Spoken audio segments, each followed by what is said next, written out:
All right. By the time you're watching this, you know the surprise. I'm in Arizona. And we'll be in Arizona all week. So there will be more surprises to come.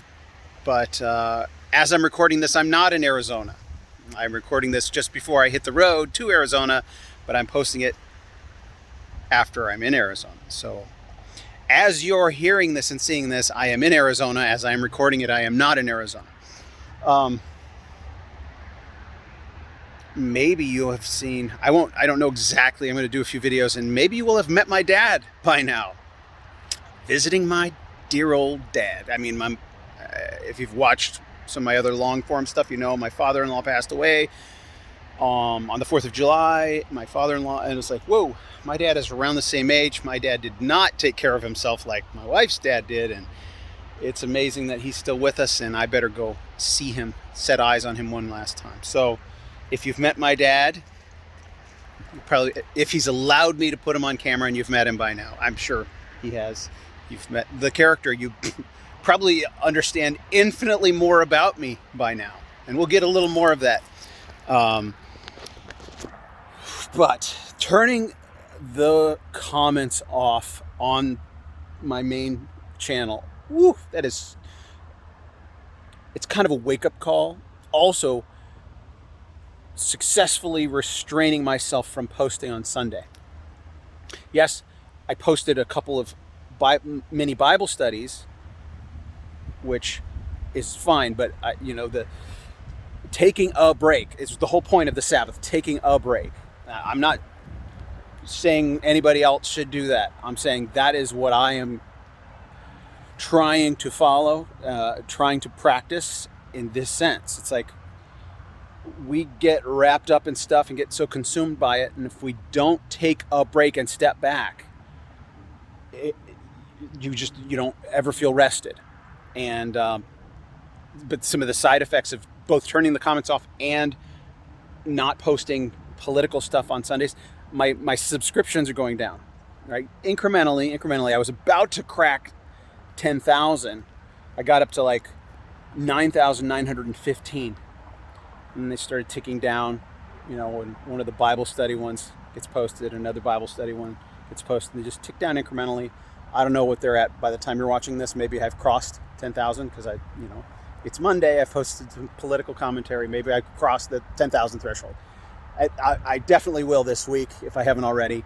But it's that when you do this thing, when you start putting your stuff out there on YouTube and you get consumed with watching the numbers and learning the algorithm and interacting with the fan base, and it gets a bit consuming. And so it's an actual relief to have a day of rest. I'm just going to do it. I'm going to do my best to maintain that discipline. I think it's an important principle. It's there for a reason. So what if I miss the great breaking headline on a Sunday? Somebody else is covering it. Go watch them if it's so important. I'm taking a break. I sure want to turn those comments back on, though. All right. Oh, so good job, Gideons Army here. Good job.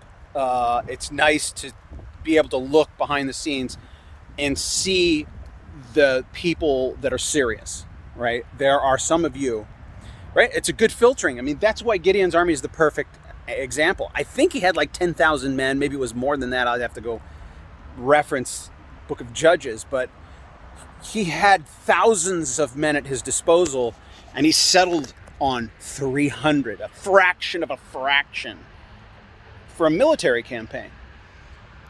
And so the kind of filtering process that I've done, I've got that big channel over there, and okay, let's filter over people over to this channel. Let's be very specific about what I mean. You can still be on this channel and not really be a part of Gideons Army. That's fine. I'm not passing judgment.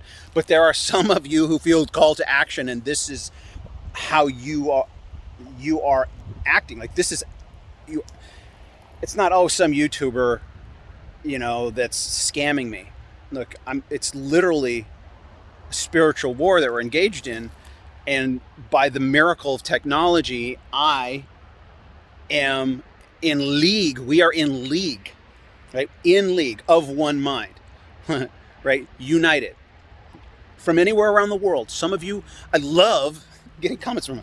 It's me from Ireland. It's me from England. It's me from Canada. It's me from Australia. It's like, it's like, thank God, right? Thank God for this technology right here.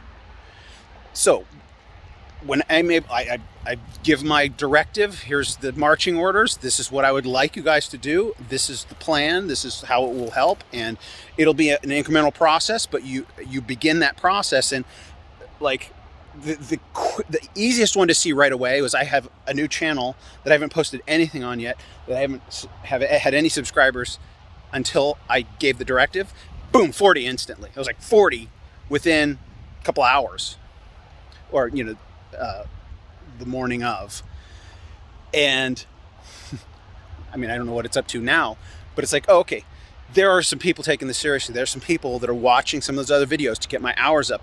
And I'm telling you, you will be a more intelligent person if you go to Tales of Truth and watch those historians and watch me and my historian talk through this stuff. You're going to learn some stuff that's going to shock you and surprise you, and will educate you about what's going on now. The parallels to what went on in that historical period to what's going on now. I'm going to do a video on that. I'm going to talk specifically about the correlation. Whoa, this is something that happened just before those people were massacred. That's something happening now.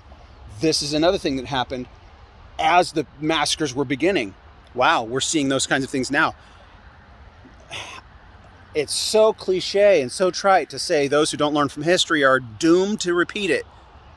Well, what the heck does that mean? It actually means something. And if you hear that phrase and you're like, oh, yeah, and then you don't go learn history, it's talking about you. You're doomed to repeat it. Those who don't learn from history are doomed to repeat it. Oh, yeah, that's terrible. And then you don't go and learn history. You are doomed to repeat it. So that's kind of the point of that Tales of Truth channel. Learn this history, and you guys, Gideons Army, are the ones that,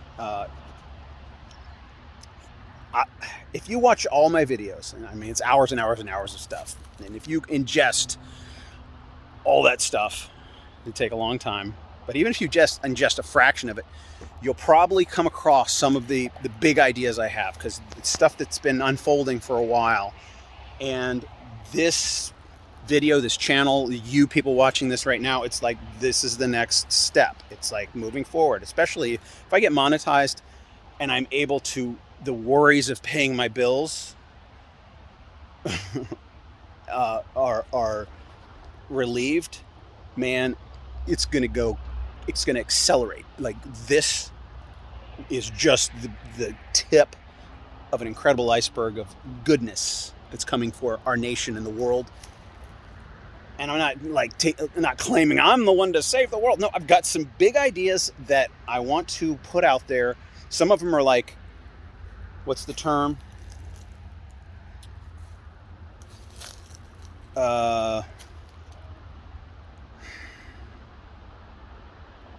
Gosh, I'm drawing a blank on this term. When you design, for example, you design a piece of software and you could either copyright it and try and sell it or lease it and make money off it, or you see that this piece of software will be so valuable for my industry that it's better for me to give it away free for other people to implement, and it will enhance my open source. So the term is open source, and that, you know, there are ideas that you can put out there. You can either copyright it and own it and hoard it and try and make some money off of it.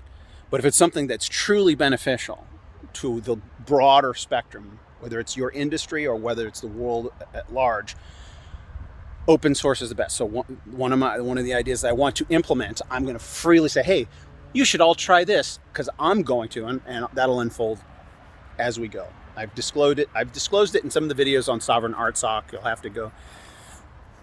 I'm not going to tell you where, but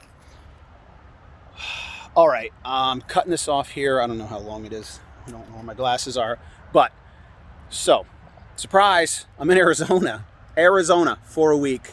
There's some, I imagine, some interesting stuff on the horizon. So this is special just for you who have stumbled across me out here on Sweet Home Arizona. Again, I love you guys. I'm just grateful from the bottom of my heart that you're on this expedition with me, right? We're on an expedition here. We are on a mission from God. Because he's calling the shots. He's in control.